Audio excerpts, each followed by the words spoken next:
আমি কি করছি, রুটি দিয়ে খাবো। চিকেন স্যুপ রুটি দিয়েই ভালো লাগে খেতে।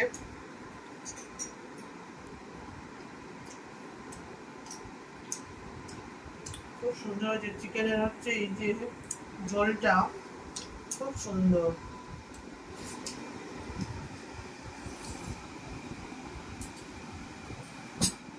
খুব সুন্দর হয়েছে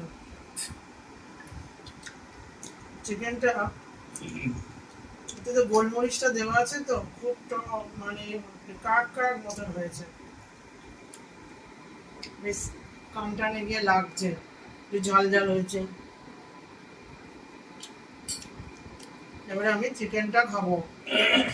চিকেনের স্যুপের মধ্যে ঢ্যাংটা খুব বেশি ভালো লাগে, খুব নরম হয়েছে। দেখছেন টানছে, দেখে দুল দুল করছে।